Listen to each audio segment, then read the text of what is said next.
Good morning. A little bit of discussion around what we call spirit guides or guardian angels or guides from the other side. Um, there's lots of different ways to refer to them, and people say different things about different things. So I'm not going to push a label on anyone other than to say there are others in this aspect or this realm or this dreamscape that are here, and their sole purpose is to guide us. Whether you believe in that or not is not my concern. And so I will only share from a place of my understanding and my own experience of this. As the minding begins to settle down, and there is a true ability to trust everything that seems to be coming in this next order of life. I've mentioned that beyond the five senses begins to take place. So beyond touch, taste, sight, smell, become these other senses way beyond those five that we refer to. And that's when things just get magical. That's when these energies or angels or guides or guardian angels start to enter the picture more regularly. Now they can look and appear just like you and I. It happens all the time. It began for me after my near-death experience when I was still in the ER. I had this profound engagement with a woman as I was laying on the gurney in the emergency room.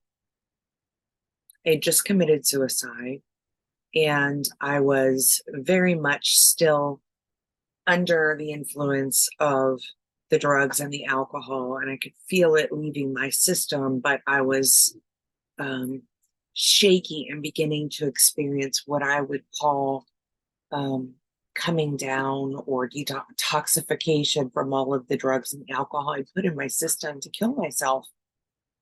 So I'm in the emergency room. I'm completely euphoric at this stage. I've just had this incredible near-death experience. I've had all of this support telling me to breathe and not resist, trust that the rest is being done for me. And yet, as the body is settling back to itself and the drugs are leaving the system, the doubt starts to try to come back in to the avatar. And that in itself was a conflict, in that something bigger than this story of Kelly knew that this duality wasn't real. And I had just seen through the illusion of that. And now I needed to trust something beyond the five senses. The first experience, of course, was sitting in that emergency room and hearing a bunch of commotion going on out at the nurse's station. And because I had just committed suicide, they left the curtains open partially, and people were constantly checking in on me, which of course gave me the opportunity to look out. And I was getting shaky, as I mentioned. The drugs were starting to wear off. The alcohol was wearing off. I was beyond being able to have my stomach pumped. And I was just finding ways to be comfortable knowing that I couldn't get up and move about. I was hooked to lots of stuff at that stage, so getting up and walking wasn't an option yet. I hear all this commotion out at the nurse station, and I look out there and I see this woman in a wheelchair, and she is on something. And her partner has brought her in. He's very emotional, very upset, and he's having a conversation with the nursing staff at the nurse's station. And it's heated. I can't hear it, but I can, pick up the vibration of the energy of the body language and the tone, but I don't hear what's being said. It's way too loud in that ER. But as I'm taking all of this in from the gurney,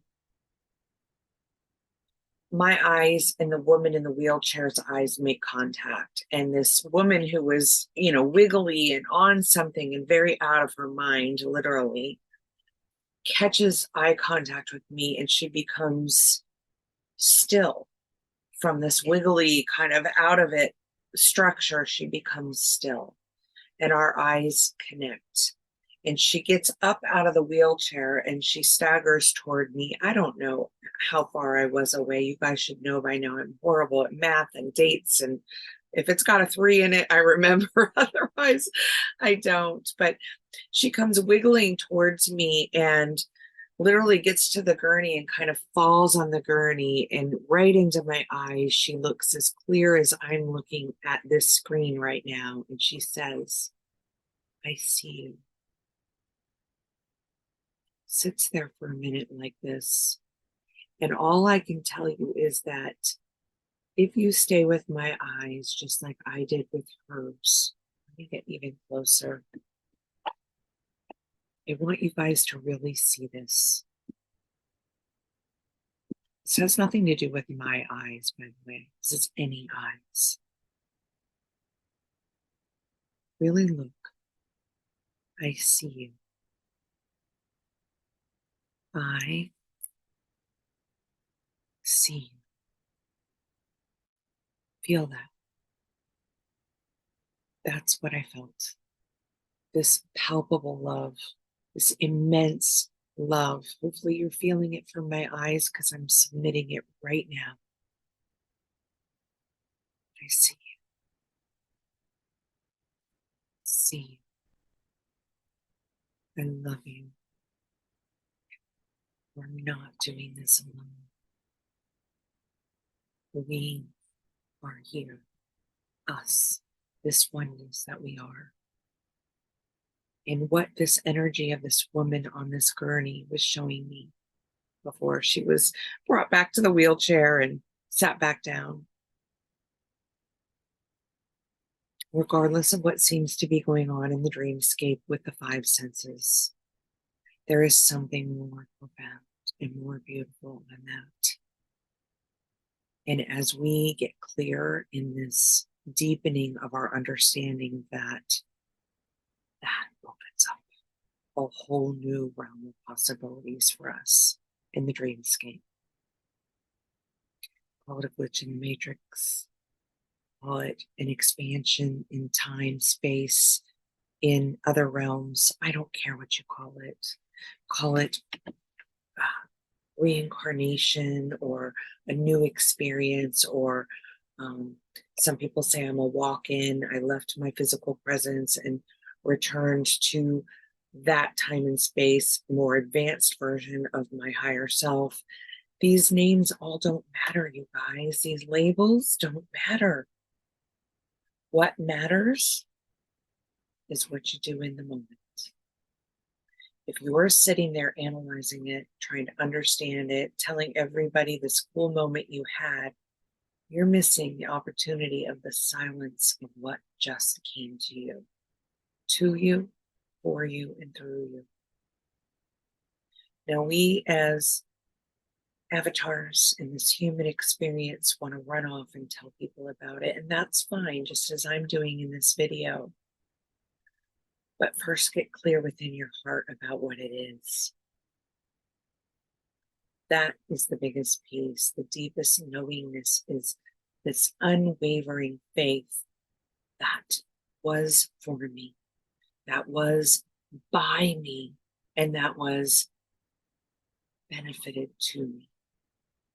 And as I open wider and wider here, and this is not some cute little cliche I'm doing, guys. I mean this. The heart just opens so profoundly that all that can happen is this goodness comes in. When the analytical mind isn't trying to decipher what just happened and then repurpose it to tell others in the play. Always spend time with it before I bring it. That's why I have moments, weeks, months where I'll go silent. if that is churning and burning and doing some goodness here, I'm going to get quiet with it. And then and only then, when the time is right, will I come forward and share like I am today. We are all having these amazing experiences, whether we're recognizing them or not. Oftentimes, it'll appear as someone who is having a less positive influencing role in this earthly experience than you. It could be a homeless person. It could be someone with health issues, mental health or physical health. It could be somebody who is struggling with a disease on their body that is terrifying to see or look at physically.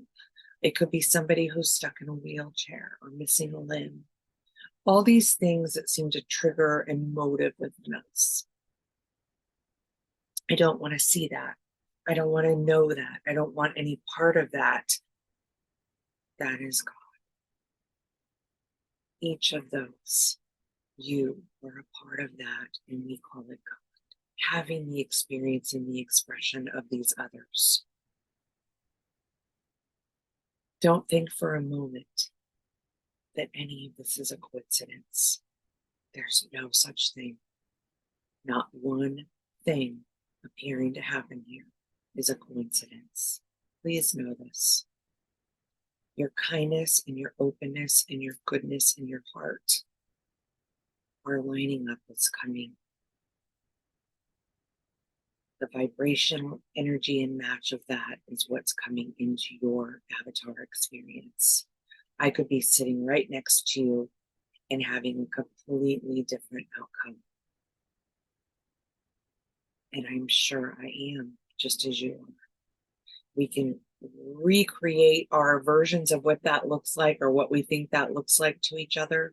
But the reality is, only these eyes are seeing through this filter with this soul plan and these expressions at this exact moment. It's for you. It's because of you. It's by you. It's happening to continue to allow you to deepen in this.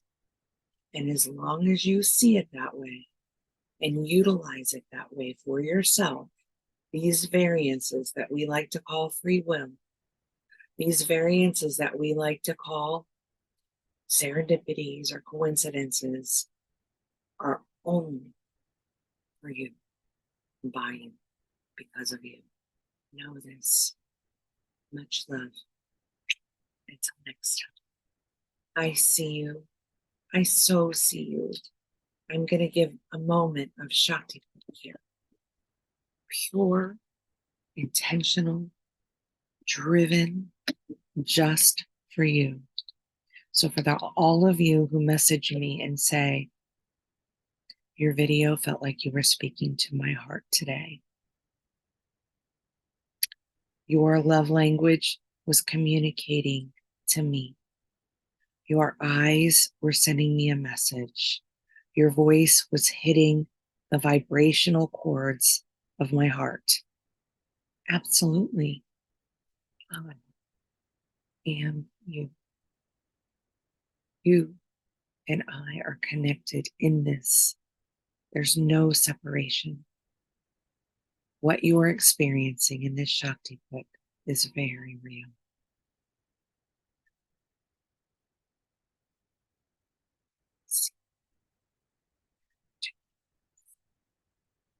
This is coming to you right now, today, to remind you to remember you are not alone. You are so loved that you created this moment just for you when you needed it the most. And I feel tremendously blessed to know this in my own experience and share it in this way. Now you do the same. You take this love, this equation that is expanding, and you share it with others. Go forward and be that. Much love. Until next time.